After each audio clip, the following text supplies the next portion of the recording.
अस्सलामुअलैकुम and welcome to my YouTube channel Pak education. और आज की इस वीडियो में हम बात करेंगे कि आज पाकिस्तान एयरफोर्स जीडी पायलट के फ़िज़िक्स के टेस्ट में कौन कौन से एमसीक्यूज़ आए थे।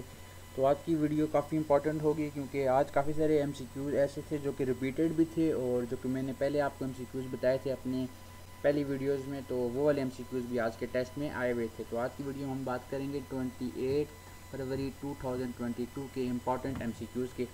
आज टेस्ट में कौन कौन से एमसीक्यूज़ आए हुए थे। ये पेशावर सेंटर के, एबटाबाद सेंटर के, रावलपिंडी सेंटर के और मुल्तान सेंटर के फ़िज़िक्स के एमसीक्यूज़ हैं। ओके, तो बिना टाइम वेस्ट किए अपनी आज की वीडियो स्टार्ट करते हैं। और make sure that you have subscribe my YouTube channel Pak education.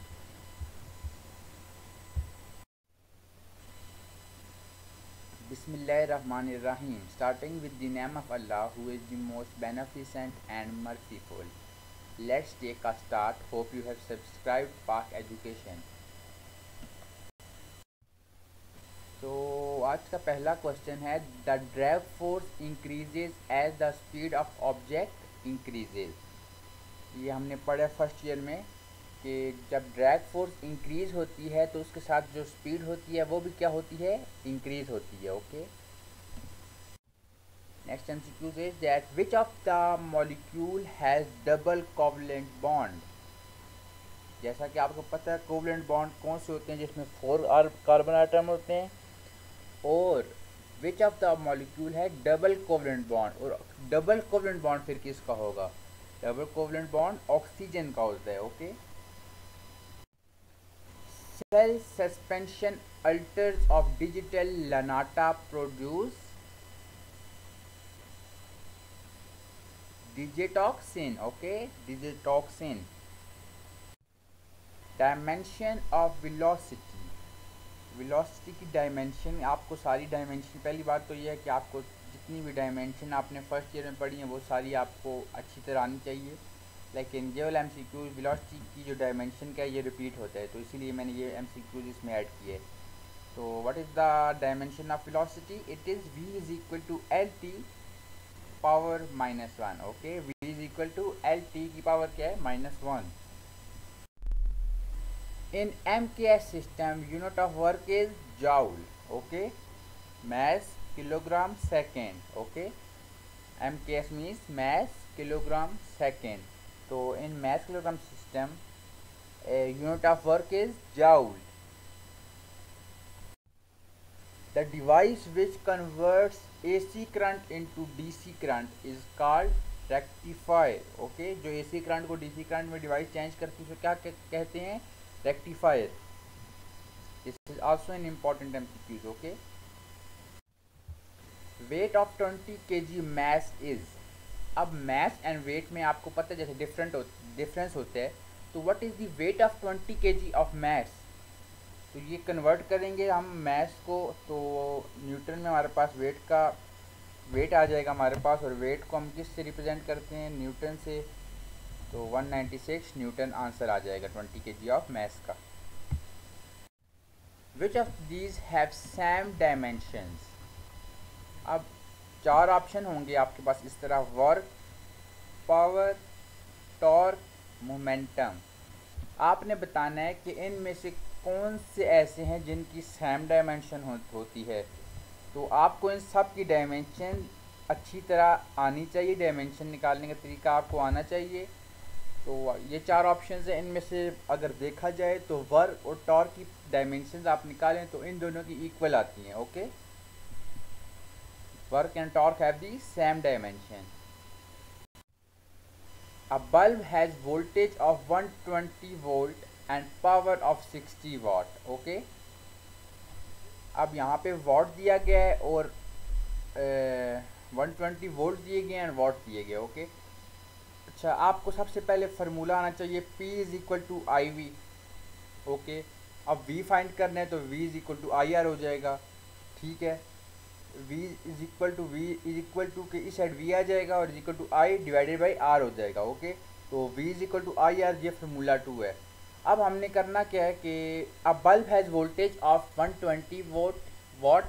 यहाँ पे आप देख सकते हैं वोल्टेज कितनी गिवन है, 120, जबकि पावर कितनी है, 60। ओके, पावर 60 है, वोल्टेज 120 है। तो यहाँ पे पावर की जगह आप डाल सकते हैं 60 एंड वोल्टेज की जगह आप क्या डालेंगे, V की जगह 120। तो P is equal to I V, जो पहला फार्मूला है, I हमने फाइंड करना है, I is equal to V by R करके, I is equal to V by R करेंगे तो हमारे पास आंसर क्या आ जाएगा, 240 ओम। ओके, उम्मीद करता हूँ आपको ये समझ आ गई होगी। आंसर क्या आ जाएगा आपके पास, 240 ओम। Impulse is a cross product of force and time. Okay, it is also repeating MCQs. Least count of screw gauges, that is 0.01 in millimeters, और अगर वो आपसे सेंटीमीटर में पूछे तो आपने 0.001 सेंटीमीटर करना है। ओके, तो least count of screw gauge क्या है, 0.01 मिलीमीटर और 0.001 सेंटीमीटर। और इसी तरह आपको least count of vernier calliper भी पता होनी चाहिए। Okay, inductors are made of core, that is silicon steel. Okay, inductors किसके बने होते हैं, कोर, और कोर के अंदर किस चीज़ के होते हैं, सिलिकॉन स्टील के बने होते हैं। Okay, in a purely inductive system resistance is minimum। Okay, purely inductive system के अंदर रेजिस्टेंस क्या होती है, हमेशा मिनिमम होती है, कम से कम होती है। Light year is unit of distance. Okay, light year is the unit of distance.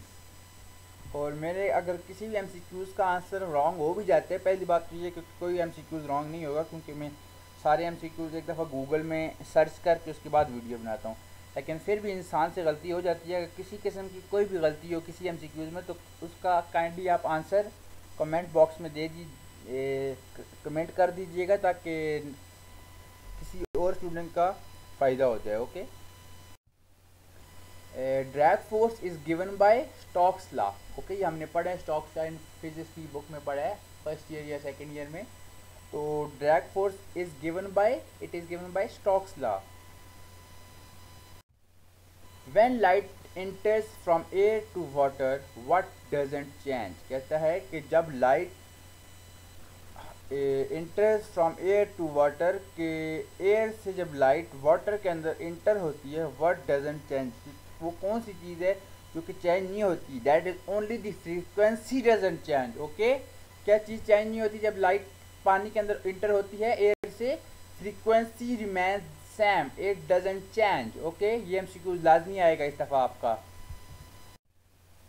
Third isotope of hydrogen show how many protons and neutrons। Okay, third isotope of hydrogen का पूछा जा रहा है, यहाँ पे कितने प्रोटॉन्स और कितने न्यूट्रॉन शो कराते हैं। थर्ड आइसोटोप ऑफ हाइड्रोजन में 1 प्रोटॉन होता है एंड 2 न्यूट्रॉन्स होते हैं। ओके, आपको पता होना चाहिए, टोटल 3 होती हैं, तो 1 proton and 2 neutrons, no electron. Okay, next है what is the value of Rydberg constant. ये तो आप सब ने पढ़ी हुई है ये, और आपको पता भी होना चाहिए कि ये वाले MCQs, इस तरह के MCQ जितने भी हैं जिसमें वैल्यूज पूछी जाती है, ये MCQs बार बार रिपीट होती हैं। यहाँ पे जितने भी इस तरह के इंपॉर्टेंट MCQs होते हैं वो लोग चेंज नहीं करते, हमेशा वो MCQs रिपीट होते हैं। तो ये MCQs है value of Rydberg constant, it is R is equal to 1.090 into 10⁻⁻7 per metre. Okay, ये वैल्यू देख लें, अपने पास लिख लें इसको, ये MCQ लाजमी आएगा इस time. Critical angle for glass, what is the critical angle for glass, it is 42 degree. Okay, कितना डिग्री है, 42 degree. Next MCQ is that inductive reactance is given as XL 2 pi FL। Okay, इस देख लीजिए, XL 2 pi FL। Equation of instantaneous displacement is x is equal to x naught sin what, sin WT। ओके, x is equal to x naught sin WT। That is the equation of instantaneous displacement. Okay, ये MCQs भी आ सकते हैं, it is also an important MCQ. Unit of strain, what is the unit of strain? तो वो आपको पता होना चाहिए कि strain has no unit, also repeated MCQs and important MCQs. phase angle in RLC series circuit is 0. Okay, what is the phase angle in RLC series circuit? It is 0. अच्छा, इसी तरह phase angle in 3AC circuit is, that is 120 degree. Okay, RLC में कितना होता है? 0, जबकि 3AC circuit में कितना होता है फेज एंगल? 120 डिग्री। ओके, अच्छा, इसी तरह Lenz law, it is very important. इसकी डेफिनेशन और स्टेटमेंट वगैरह आपको अच्छी तरह यानी चाहिए इसकी स्टेटमेंट लेंस लॉ की। Lenz law is in accordance with law of conservation of energy. Okay, आपको पता होना चाहिए law of conservation of energy. Okay,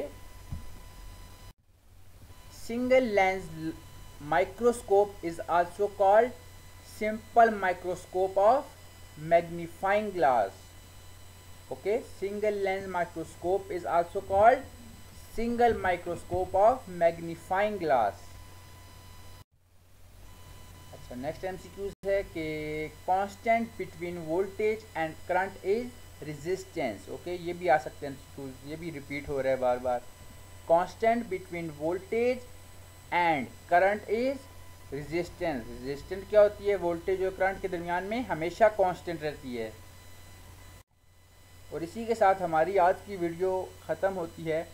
and if this video was helpful to you, don't forget to subscribe, like, comment and share. Best of luck for your future एंड खुदा हाफिज़।